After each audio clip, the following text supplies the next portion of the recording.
Captain Zethkar stretched his forearms as he read the mission briefing for the third time. The document seemed simple enough.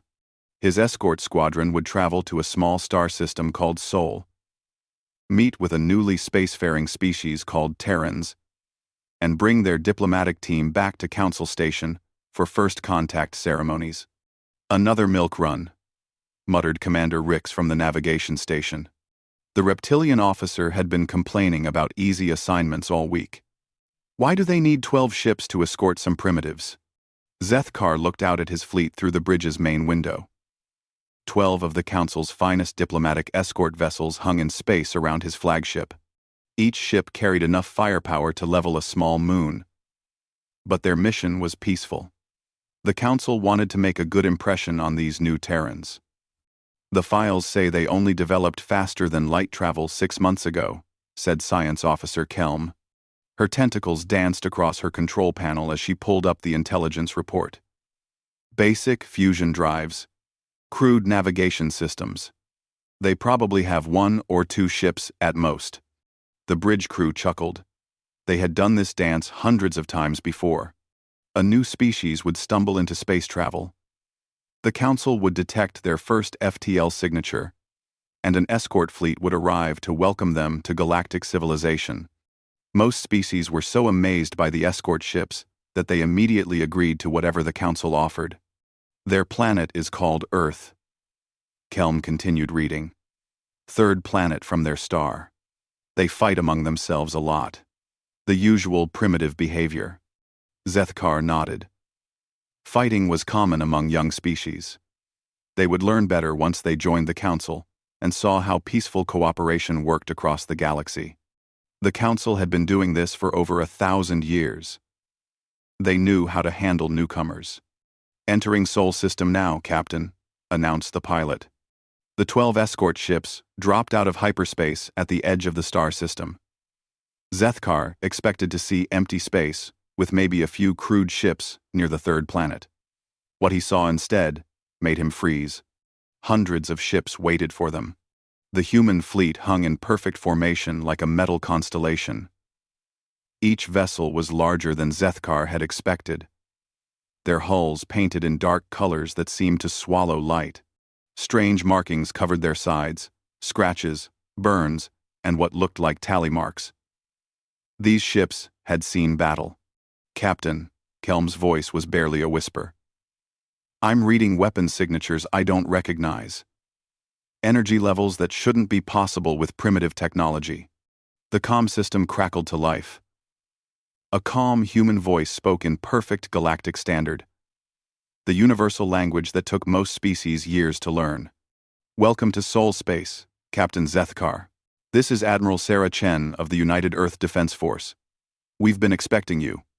Zethkar stared at the communication panel. How did they know his name? How did they speak galactic standards so well? And why did they call it a defense force? "We're ready to proceed to the Council chambers," Admiral Chen continued. "With our security detail, of course." Security detail? Zethkar looked at the massive human fleet surrounding his 12 ships. If this was a security detail, what did their main fleet look like? "Admiral Chen," Zethkar managed to say, "we weren't expecting such a large, welcome committee." A slight pause. "Captain, we've learned it's always better to be prepared. We'll escort you through our space to ensure safe passage." "Escort them?" Zethkar's ships were supposed to be doing the escorting. He watched as the human formation shifted with military precision. Every movement was coordinated, professional, and spoke of real combat experience. Admiral, our records indicate your species only recently developed FTL technology." "That's correct, Captain. 6 months ago by your calendar. We're still quite new to interstellar travel." The human's voice remained perfectly calm, as if commanding hundreds of warships was completely normal. Commander Rix leaned over to Zethkar. "Captain, they're formation patterns. I've only seen formations like that from the Council's elite battle fleets." Zethkar nodded slowly. Something was very wrong here. The intelligence reports had described primitive newcomers who had barely figured out how to travel between stars. These humans moved like seasoned warriors. We appreciate your patience with our procedures, Admiral Chen said. We understand Council protocols require certain security measures. We're happy to comply with all standard first contact requirements. How did they know about Council protocols? The files said this species had never encountered aliens before. Admiral, Zethkar said carefully, perhaps we could arrange a meeting before we depart for Council space? To discuss the journey ahead? Of course, Captain. We'd be honored to have you aboard our flagship. Fair warning. We're still using human artificial gravity, so it might feel different from what you're used to. The communication ended. Zethkar stared at his crew, who all looked as confused as he felt. Captain, Kelm said quietly, I'm detecting some very strange energy readings from their ships. The power signatures are, well, they're beyond anything I've seen before. How far beyond? Their smallest ship generates more power than our flagship. Zethkar felt a chill run through his body. He looked at the human fleet again. These weren't the crude ships of a primitive species. These were advanced warships operated by beings who clearly knew exactly what they were doing. Send a message to the flagship, he ordered. Tell Admiral Chen we accept her invitation. As his shuttle prepared to dock with the human vessel, Zethkar wondered if the Council had any idea what they were really dealing with. The files called these Terrans newcomers to space. But looking at their fleet, their formation, discipline, and their obvious combat experience, Zethkar suspected the galaxy was about to meet something much more dangerous than simple primitives seeking their place among the stars. The shuttle bay doors opened to reveal human soldiers in perfect formation, their weapons holstered but visible. Admiral Chen stepped forward with a smile that didn't quite reach her eyes. Welcome aboard, Captain. We have much to discuss. Captain Zethkar walked through the corridors of the human flagship, trying not to show his amazement. The ship's interior was clean, efficient, and obviously designed for war. Blast doors lined every hallway. Emergency stations sat at regular intervals. Everything spoke of a military that had seen real fighting. Admiral Chen led him to a dining hall where several human officers waited. They all wore the same dark blue uniforms, and they all carried themselves like soldiers. Not the parade ground soldiers of peaceful species, but the hard-eyed veterans of actual combat. Please, sit anywhere you'd like, Admiral Chen said, gesturing to a large table. We've prepared food that should be safe for your species. Our medical team checked the Council dietary guidelines. When? How did they have access to Council medical data? Zethkar sat down carefully, noting how the human chairs had been modified to accommodate his larger frame. They had prepared for his visit with impressive attention to detail. Admiral, Zethkar began, I must admit, your fleet is not what we expected based on our intelligence reports. Chen smiled and cut into what looked like processed protein. Oh, the reports about us being new to space? That's absolutely correct, Captain. We only developed faster than light travel 6 months ago. Before that, we were stuck in our home system. But your ships, your formations, we've been busy. Chen took a bite and chewed thoughtfully. You have to understand, Captain. We've been dealing with some local difficulties for about 30 years now. That tends to teach you things quickly. Local difficulties. Zethkar noted how casually she said it. What kind of difficulties? Quote, Colonel Marcus Rodriguez, Chen's aide, looked up from his meal. An aggressive species called the Devourers. They showed up in our system when I was just a kid. Been fighting them ever since. Zethkar had never heard of any species called Devourers. Are they from your region of space? Not originally, Chen said. They seem to move from system to system, consuming everything they find. Planets, asteroids, space stations, everything.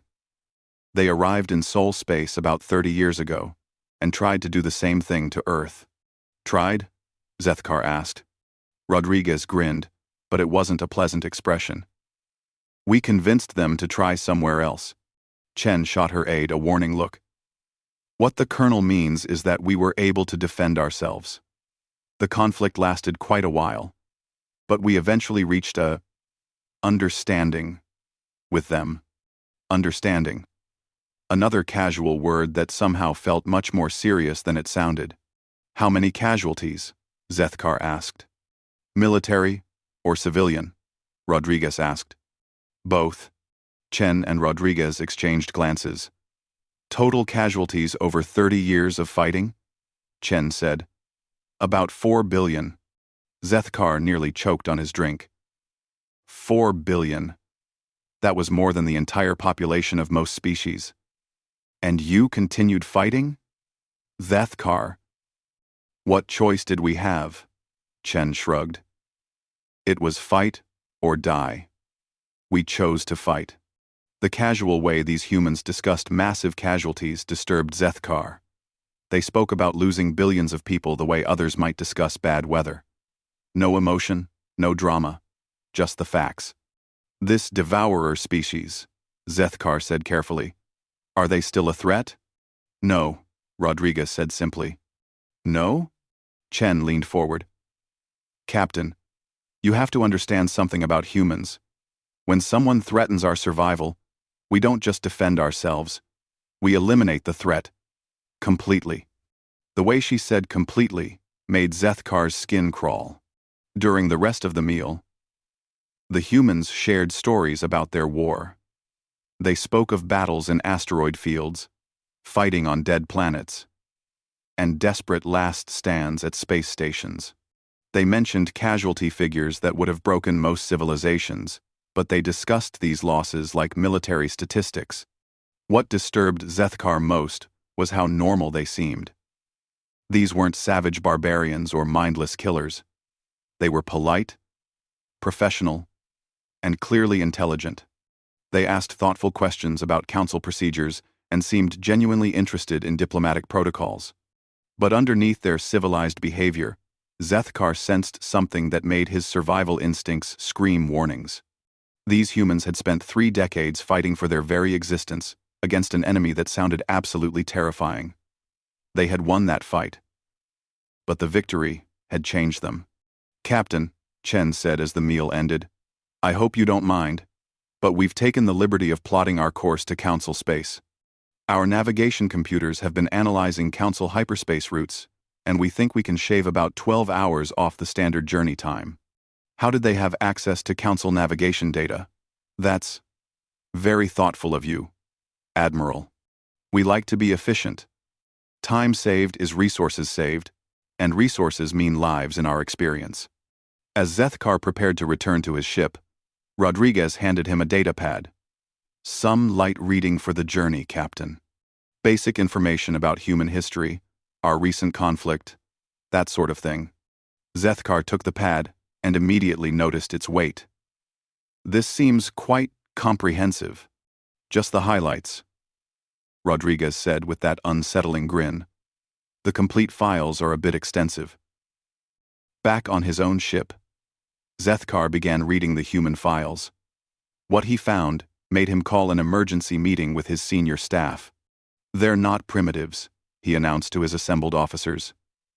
They're survivors of a 30-year war against something called the Devourers. A war they apparently won. Won how? Commander Rix asked. Zethkar looked at the datapad. According to this, they hunted the Devourers across multiple star systems and eliminated every last one. Not defeated, eliminated, made extinct. The bridge fell silent. Captain, Kelm said quietly, I've been analyzing their ship configurations during our journey. Their weapons technology appears to be several generations ahead of Council standard. Their defensive systems are unlike anything in our databases. Zethkar nodded grimly. The humans weren't newcomers asking to join galactic civilization. They were battle-hardened veterans who had apparently defeated an enemy so completely that nothing remained of them. And now they were heading to Council space with a fleet that could probably challenge most member worlds single-handedly. Should we warn the Council? Rix asked. Zethkar looked out at the human fleet, traveling alongside them in perfect formation. Warn them of what? That our new members might actually be able to defend themselves? But even as he said it, Zethkar wondered if that was really all there was to it. Council Station Nexus hung in space like a massive crystal, its transparent walls reflecting the light of nearby stars. The station had hosted first contact ceremonies for over 1,000 species in its long history. Ships from hundreds of different worlds docked at its ports every day, creating a constant flow of peaceful traffic. That peaceful flow came to a sudden halt when the human fleet arrived. Traffic Control Officer Yilim had never seen anything like it. Hundreds of human warships approached the station in perfect formation, their dark hulls scarred by what could only be battle damage. Each ship was larger than standard Council vessels, and their weapon ports were clearly visible. Control. This is Admiral Chen requesting docking permission for diplomatic vessel, UES Determination and Escort Fleet. Came the calm human voice over the communications channel. Yilem stared at his screens. Escort Fleet? This looked more like an invasion force. Admiral Chen, we have docking space for your diplomatic vessel, but we'll need time to accommodate your escort. Understood, Control. Take all the time you need. We'll wait. The human ships settled into a holding pattern around the station with military precision. Other ships already docked began leaving quickly, their captains apparently deciding they had urgent business elsewhere. Ambassador Veltar watched the arrival from the observation deck. In his 200 years as the Council's chief diplomat, he had welcomed species from across the galaxy. Most arrived with a single ship and a small, nervous delegation. The humans had brought what looked like a battle fleet. Sir, his aide whispered, intelligence reports are coming in from Captain Zethkar's escort squadron. The humans have been fighting a 30-year war. Against whom? A species called the Devourers, sir. Apparently, they won. Veltar studied the human flagship as it moved toward the docking port. The ship's hull bore strange markings. Scratches, burns, and rows of small symbols that looked disturbingly like kill tallies. When Admiral Chen disembarked with her honor guard, Veltar understood why other species were evacuating the station. The humans moved with the fluid precision of soldiers who had seen real combat. Their eyes constantly scanned for threats, and their hands never strayed far from their weapons. Admiral Chen herself was smaller than Veltar had expected, but she carried herself with absolute confidence. Her uniform was perfectly pressed, her bearing military, and her smile was polite but cold. Ambassador Veltar, she said, extending her hand in the human greeting gesture. Thank you for welcoming us to Council space. We're looking forward to a productive relationship. Around the observation deck, representatives from other Council species whispered among themselves. The aquatic Tolvani delegation noted the humans' predatory movement patterns. The hive-minded chorus spoke of detecting warrior frequencies in human thought patterns. The ancient preservers, eldest of all Council species, exchanged worried glances through their crystalline forms. Admiral Chen, Veltar replied carefully. We are honored to welcome humanity to galactic civilization. Though I must admit, we weren't expecting such a substantial escort.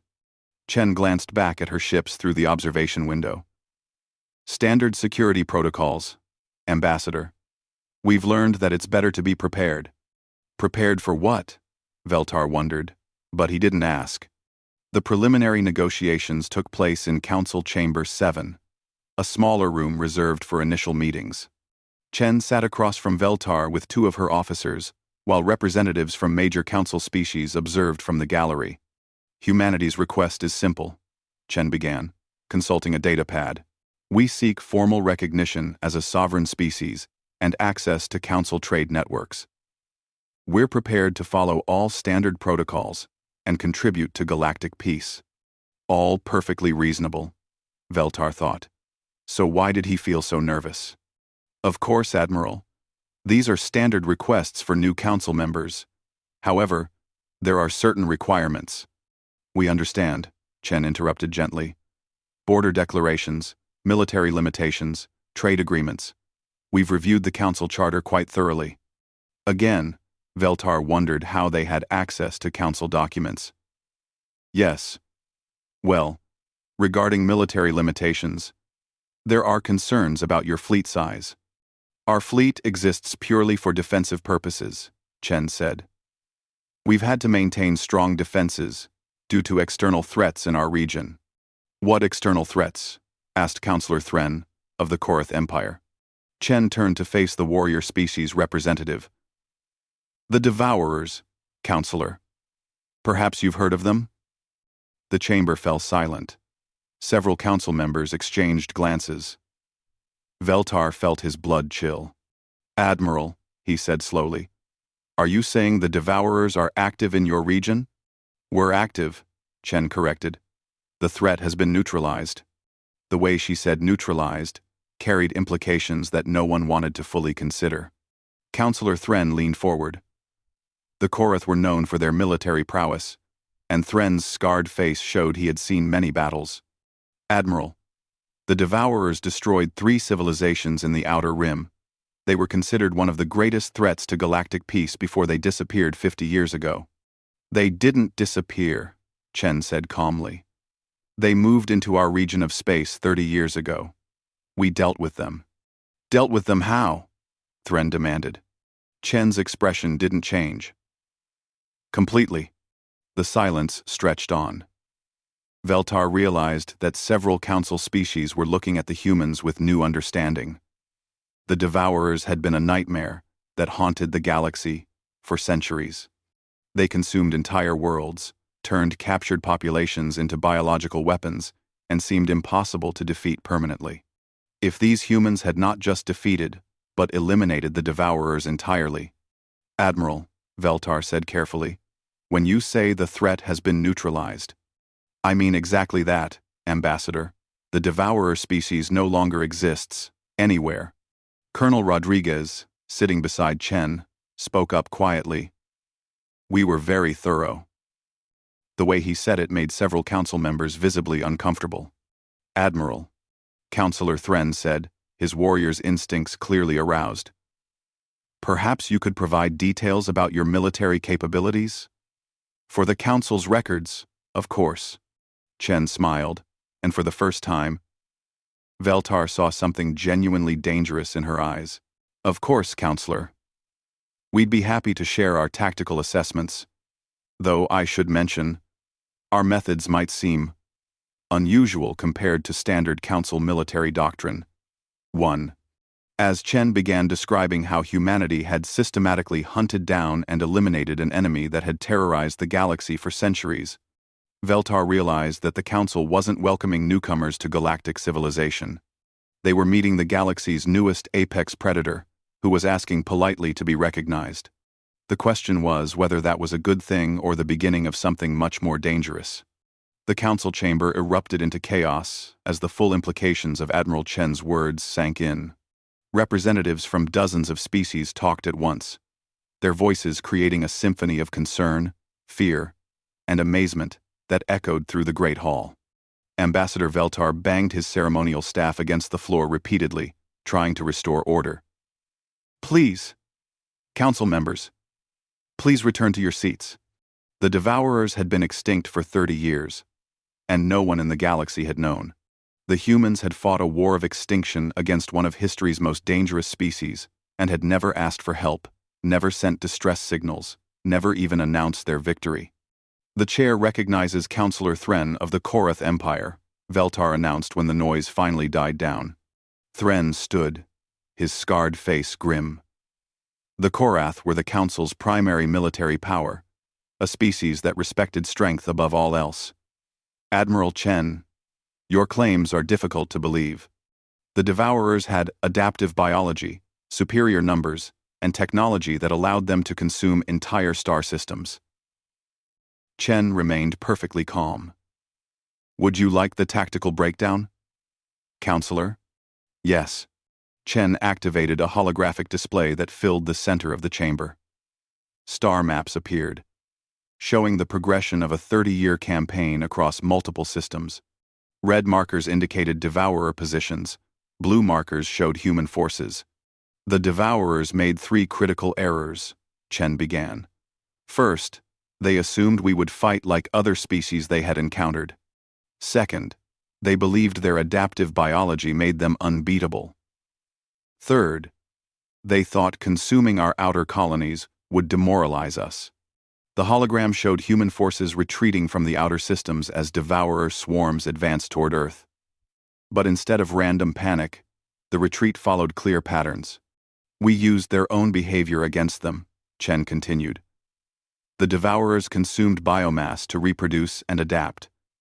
So we fed them biomass specifically designed to poison their reproductive cycles.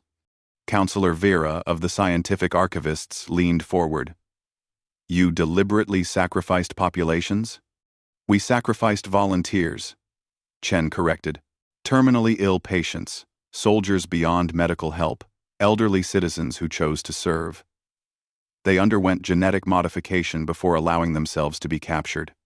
The Devourers consumed them and tried to adapt their biology.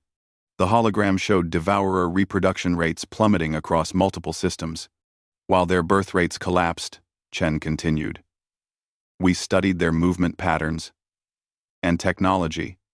It took us 15 years to fully understand their biology. Another 10 years to develop countermeasures. The final 5 years were spent in systematic elimination. End quote. The word elimination hung in the air like a weapon. Systematic? Ambassador Veltar asked quietly. Colonel Rodriguez stood and touched the hologram controls. The display changed to show detailed tactical analyses. We tracked every Devourer vessel, every outpost, every breeding ground. We developed weapons specifically designed to target their unique biology.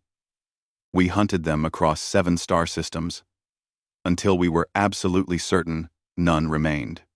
You committed genocide, whispered Counselor Liss of the Pacifist Harmony Collective. Chen's expression didn't change. We eliminated an existential threat to not just ourselves, but apparently to galactic civilization as a whole. The Devourers showed no capacity for negotiation, no interest in coexistence, and no limit to their consumption. They were a species-level predator. So you became a predator to hunt the predator, Thren said. There was something like respect in his voice. We became whatever we needed to become to survive. The chamber fell silent as council members absorbed this information. The humans had fought a war that lasted longer than some species' entire recorded histories. They had faced extinction and responded by becoming something capable of inflicting extinction in return. Counselor Shan of the Merchants Guild spoke up. Admiral, your war is over. Why maintain such a large military force? Chen smiled, and several council members shifted uncomfortably.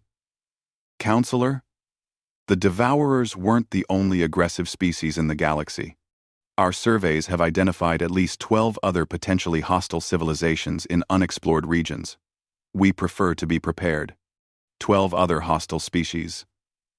Veltar felt his heart sink. The humans weren't planning to settle into peaceful council membership. They were preparing for more wars.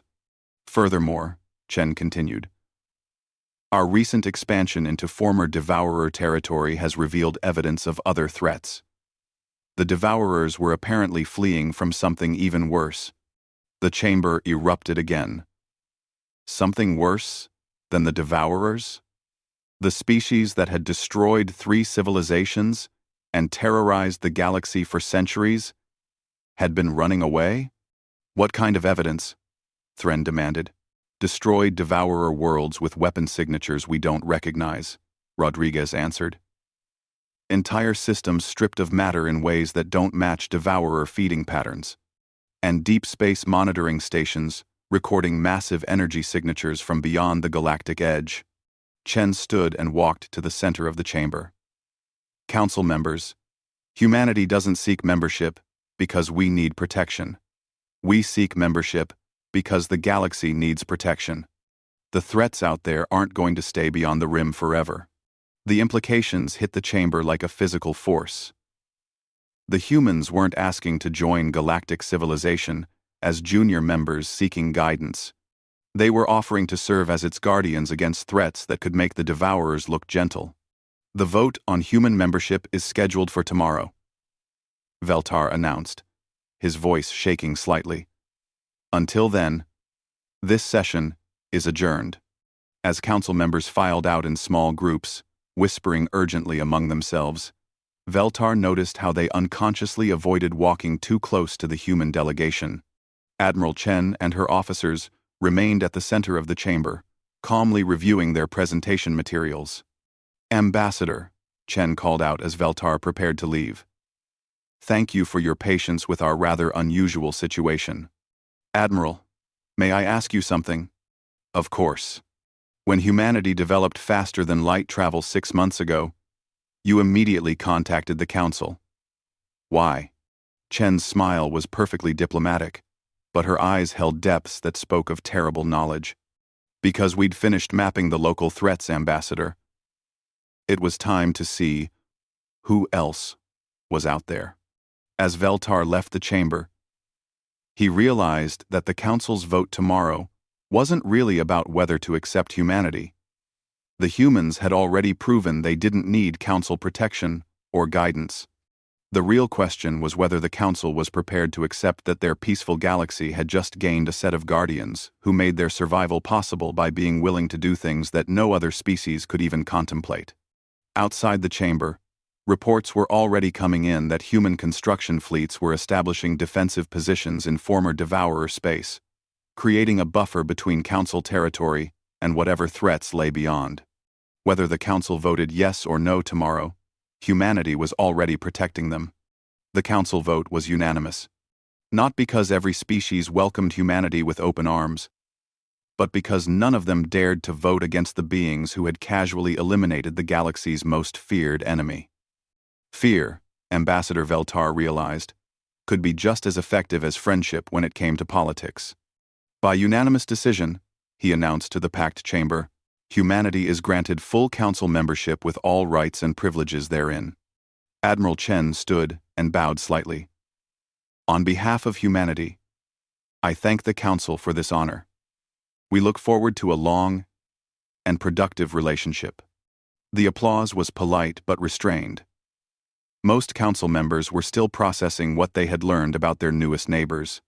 During the celebration dinner that followed, various species attempted to understand these strange humans, who spoke of genocide as casually as others discussed trade routes. The scholarly archivists cornered Colonel Rodriguez near the food tables. "Colonel, we're fascinated by human military doctrine. Your tactical innovations against the Devourers were unprecedented." Rodriguez smiled and grabbed what looked like processed vegetation. "Just problem-solving. Really. You identify the enemy's weaknesses and exploit them. But your methods," pressed Archivist Prime Kellum, "using your own people as biological weapons." "Volunteers," Rodriguez corrected firmly. "Every single one a volunteer.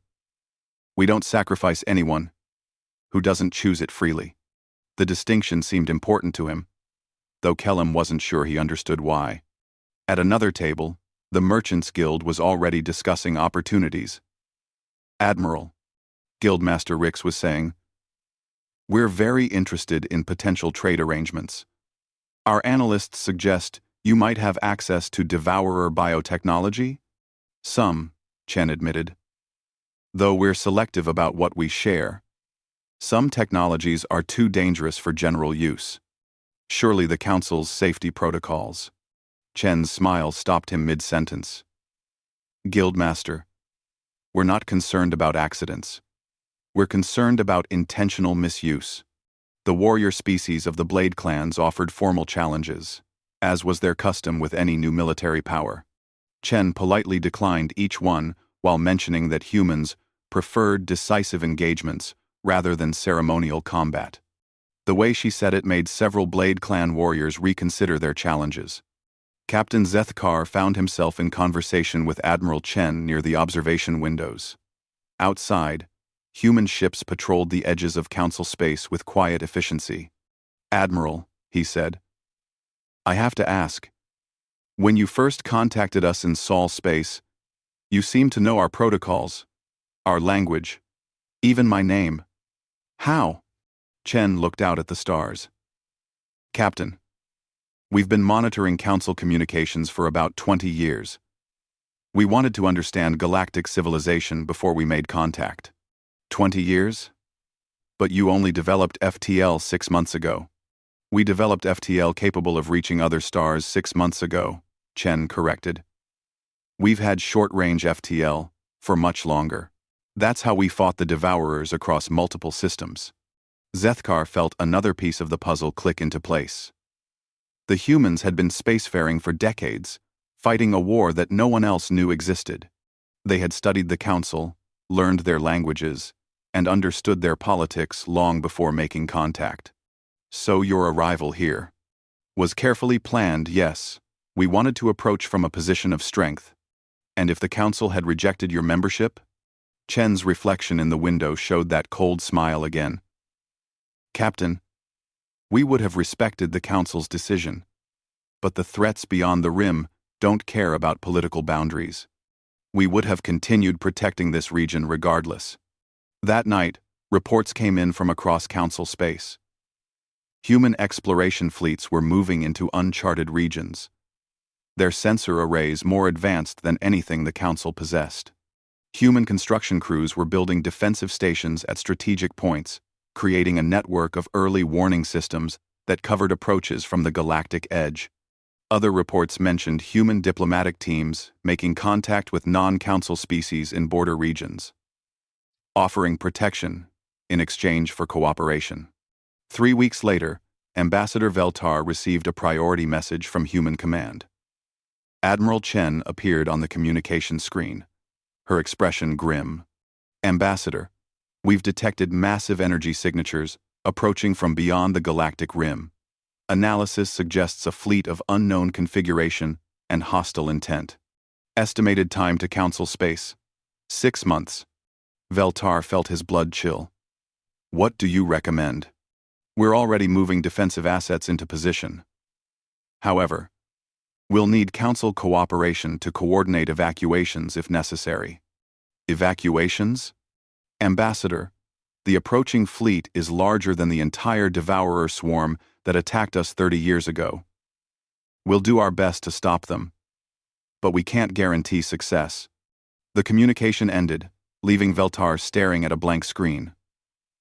Outside his office window, he could see human ships moving with purpose toward the galactic edge. 6 months later, the invasion never came. When pressed for details, Admiral Chen's report was typically brief. "The threat has been neutralized. Council space remains secure." Captain Zethkar, now stationed at a monitoring post near human space, watched their ships return from whatever battle had occurred beyond the rim. The vessels showed new battle damage, and some didn't return at all. He never learned the details of what happened out there in the dark between galaxies. The humans didn't volunteer information about their defensive actions, and the Council didn't ask. All anyone knew was that a threat capable of destroying galactic civilization had approached. And then, simply, stopped. A year after humanity joined the Council, Veltar looked out at a galaxy that seemed much safer than before, though he couldn't quite explain why. Human ships patrolled borders that had never needed patrolling before. Human sensor arrays detected threats in regions that had been considered empty space. The galaxy had gained more than a new Council member. It had gained a species of guardians who stood watch in the darkness beyond the stars, keeping dangers at bay that others couldn't even see coming. Whether this was a blessing or something more complicated, Veltar couldn't say. But as he watched human ships disappear into hyperspace on another patrol mission to parts unknown, he found himself grateful that they were on his side. The universe was apparently a much more dangerous place than the Council had ever imagined. Fortunately, they now had neighbors who were very good at dealing with danger. Admiral Chen's final words at the membership ceremony echoed in his memory. "The galaxy is safer when someone is willing to stand guard." were honored to serve. They served by being willing to do what others couldn't. They protected by being more dangerous than the things that threatened peace. And somehow, that made them perfect guardians for a civilization that valued peace above all else.